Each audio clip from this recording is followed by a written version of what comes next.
Lionel Messi proves he's still the GOAT. Kylian Mbappe and Lionel are not letting loose. What will Cristiano Ronaldo do? All of this and more on this episode of the Sports Desk. Welcome to the desk.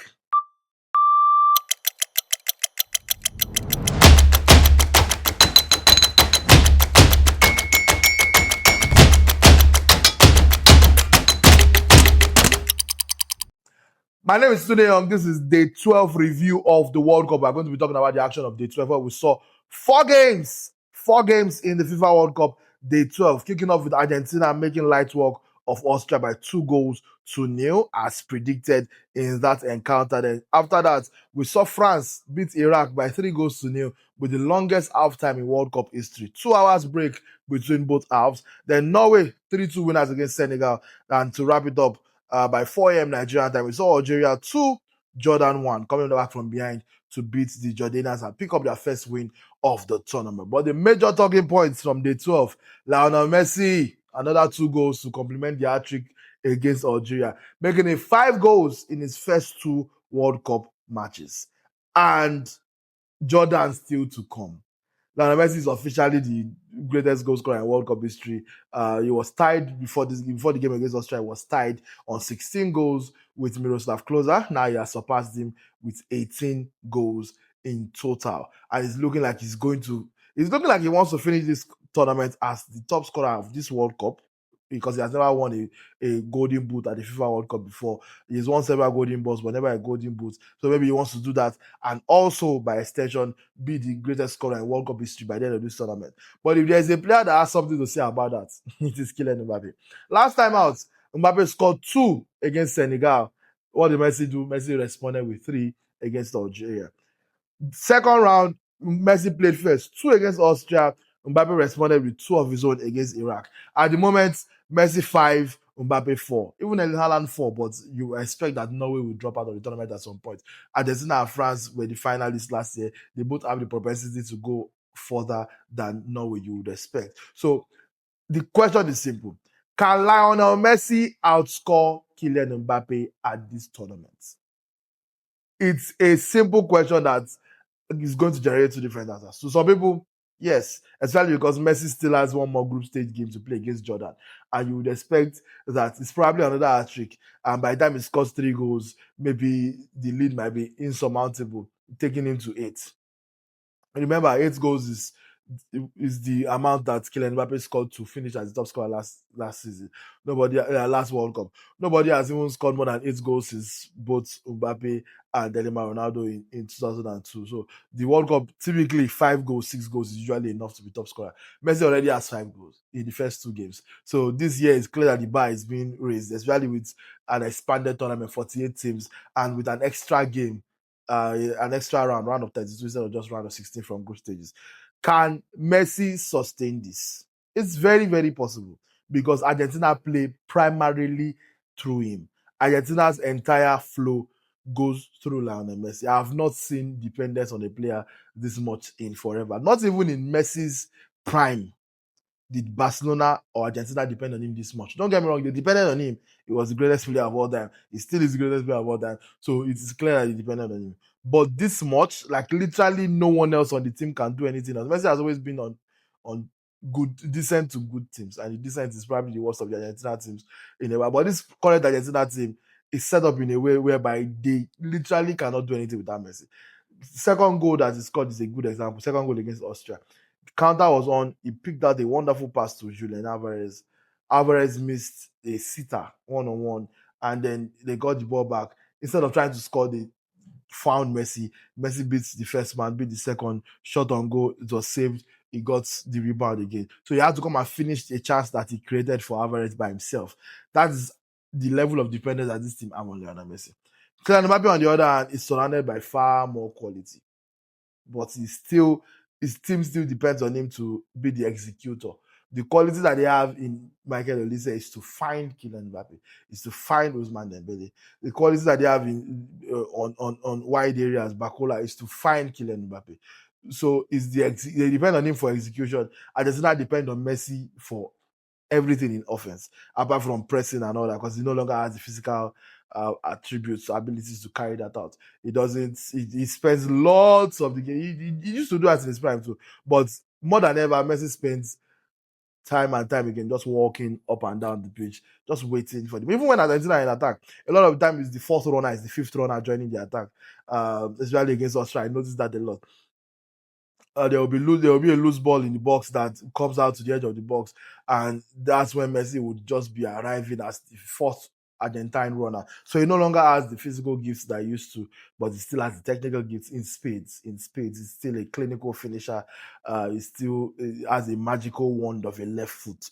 But I don't think all of that will be enough to outscore Kylian Mbappe. Granted, he will outscore him for the group stages. Mbappe still has to play against Norway, and I doubt he will even play all that much, because if you have 6 points already, it will be irresponsible to play Mbappe for another 90 minutes against Norway because of personal ambition when you still have round 32, round 16, and so on and so forth to come. Same should apply to Lionel Messi, who has won his first 2 games. Same should apply to Lionel Messi, who has won his first 2 games. You would expect that a match against Jordan is not important enough for him to play a full 90. Maybe he plays 45, maybe he starts, maybe he comes off the bench. Who knows? But one of those two have the easier fixture, and it's not Mbappe, it's Messi. So let's even say Messi has causing for these group stages. What happens in the round of 32? I don't think that Argentina's over reliance on Messi. I think it will come back to bite them in the ass, especially when they start facing much tougher teams than Algeria and Jordan. When they start facing much tougher teams than Algeria, Jordan, and Austria, I think that over reliance on Messi, the way they've been playing in the group stage, will not work. I expect Argentina to crash out earlier than France. Now the question is, if France make it all the way to the final, or if France make it all the way to the semi-final, and Argentina make it to the quarterfinal and get knocked out, or they make it to round of 16 and get knocked out, Kylian Mbappe will obviously play more games. And I think that will afford him the chance to score more goals. I think Mbappe will outscore Messi at this World Cup. But let me know what you think in the comments. I'll be looking forward to that. This is a wonderful debate to have. Who will outscore each other at this World Cup? I think Mbappe is most likely going to be the top scorer at this World Cup because he's going to play more games than everybody else. I expect France to be in the final. I can't say that for Norway, even though Harry Kane is having a phenomenal tournament himself, scoring 4 goals in his first 2 World Cup games. I can't say that for Argentina, even though they're defending champions. I can say that for Kylian Mbappe. They are going to the final. Maybe Harry Kane can also make a deep run. We'll see if Ronaldo can do the same. Still sticking with the action from day 12, Senegal lost to Norway. Lionel with 2 goals in that one. 3-2 it ended in favor of the Norwegians, meaning Senegal have played twice and lost twice to France and Norway. I would say this one surprised me a bit. This one really, really surprised. Not even a bit. It really, really surprised me. Because on paper, I think Senegal have a better team than Norway. But again, football is not played on paper. We excuse the loss to France as, it's France. They are expected to lose to France. But Norway, at the very least, I thought that they would get a draw in this. It did not shake out that way at all. Even though they actually played, they are probably the better team. 57% possession, more shots, 17 shots, 6 on targets. The same thing with Norway. They had more passes. They had higher pass accuracy. They had less fouls. They gave a good account of themselves going forward, but defensively they crumbled like a pack of cards. Norway could have, and probably should have done way more damage than they did. Way more damage than they did. They should have. Which leads me to ask: the poor performance of the Senegalese, is it mostly down to the coaching or the players? I think it's a question worth asking, because you look at this Senegal squad and you see quality, especially on the bench. But their starting lineup reads more of players that are past their best. Sadio Mane, Idrissa Gueye, Niakate, Koulibaly, Crepin Diata, Edouard Mendy.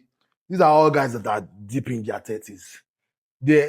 Of course, the qualities that they possess in their prime is undoubted, but it's probably no longer up to the level that they've built a reputation for, which leads you to ask questions about why guys like Partey 6 are not getting into the team. Why guys like Pape Matessa cannot play for this team. Ibrahim Mbaye one of the best young players in Europe. He had a great AFCON, mostly as a substitute. He came off the bench and scored against France. Why can't he start for this team? Why have we not seen Eleman Ndai as a substitute or a starter in any capacity? We've not seen him at all in this tournament. At some point, I'm going to put it on coaching. I'm going to put it on coaching because it's the coach that selects his players. I would expect that the coach would look, perhaps Paptier will look at his team and know that in 2026, Sadio Mane no longer has the pace, explosiveness, and trickery or dynamism into his game to play as an out-and-out winger. Why do you keep doing that? It is clear that this team is more optimized for a 4-4-2. More optimized for a 4-4-2 with Jackson and Mane up front, or with Mane and Sarr up front, but way more optimized for a 4-4-2 and Iliman Ndai and Ibrahim Mbaye as the wingers. Why is Habib Diarra an unused sub? It's like these are the questions. These are the questions that I would love for Paptier to answer, because for me it cost them this game. For me, it cost them this game. I don't think Norway have better players on average. Yeah, they have the top end stars are much better. Like Senegal don't have a player on Alan's level. That's true. Senegal probably don't have a player on Martin Odegaard's level. That's true. But beyond those two, Senegal probably beats them out in quality everywhere else. And even though the 3-2 scoreline suggests that it was a close game, it really wasn't. They were thoroughly dominated by the Norwegians.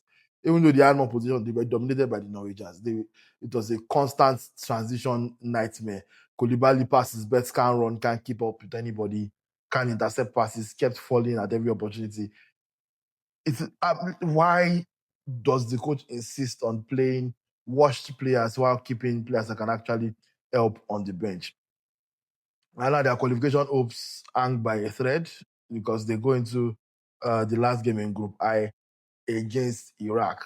They have to beat Iraq and then finish third and hope that they did enough to finish as one of the top 8 third place teams, which is going to be difficult with just 3 points. It's going to be difficult.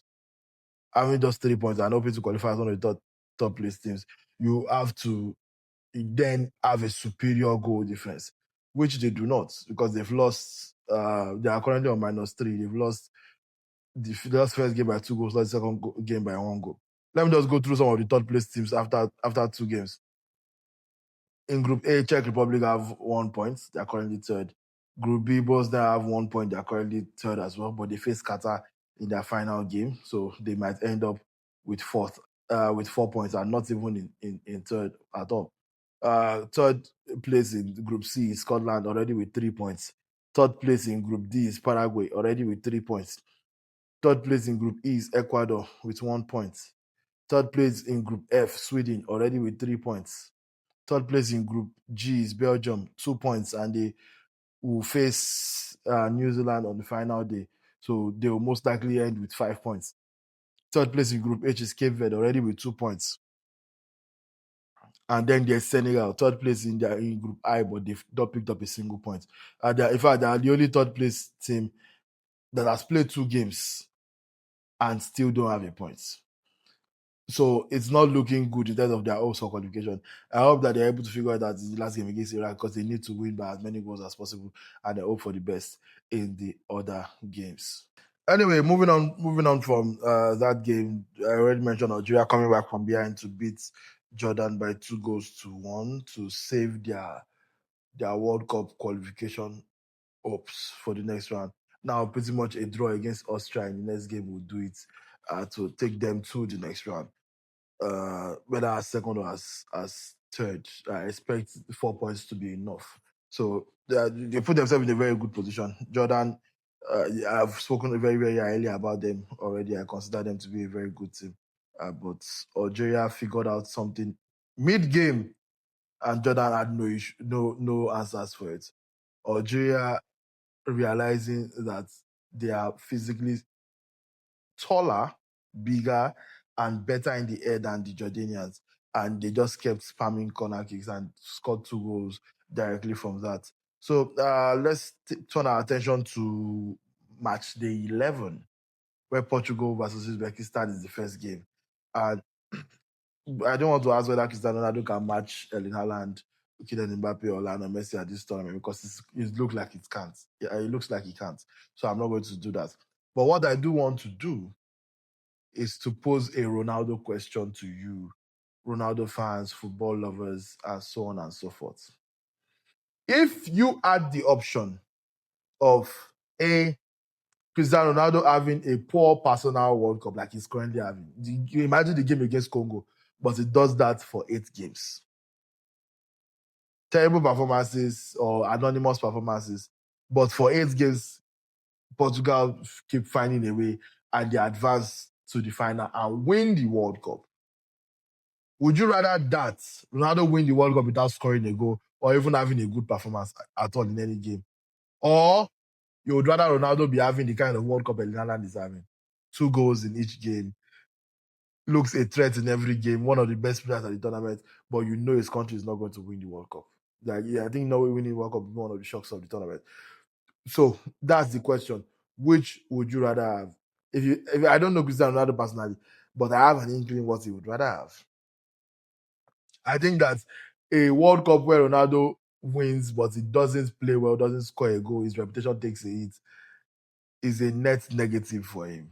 I don't think that Cristiano Ronaldo, from what he has shown us in public, we don't know him personally, but from what the character traits he has shown us in public over the last 2 decades, I don't think Ronaldo would want a World Cup where he plays 8 games like the DR Congo game, doesn't score, doesn't even particularly get any chances, doesn't create nothing, just non-existent on the pitch, and the team finds a way around him and somehow wins the World Cup that way.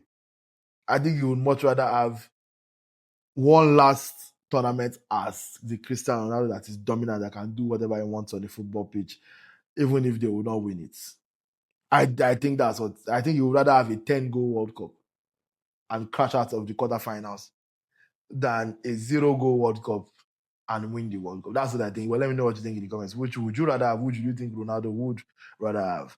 But let's turn our attention to the other games. Portugal is Uzbekistan by 6 p.m. Nigeria time. 9 p.m. Nigeria time, England versus Ghana. Oh, God. They go off some Ghanaian pints this night. Win and over 4.5. Confirm. Harry Kane, hat-trick. That's my prediction. There's 0 chance that Ghana pick up a point in this game. There's 0 chance. Although historically Ghana have always done well against European teams, mostly at the World. I have a great record against European teams. Also, fun fact, Ghana have never lost a second game in the World Cup. Like every second group stage game, Ghana have never lost. I think that record ends today. We'll see by 12 a.m. Nigerian time, Panama, Croatia, and then 3 a.m. we'll see Colombia take on DR Congo. So those are the 4 games to look forward to on match day 13 of the FIFA World Cup. This has been another episode of the Daily Sports Deck World Cup Wrap. My name is Tunde Young. Thank you very much for rocking with me. I'll see you tomorrow.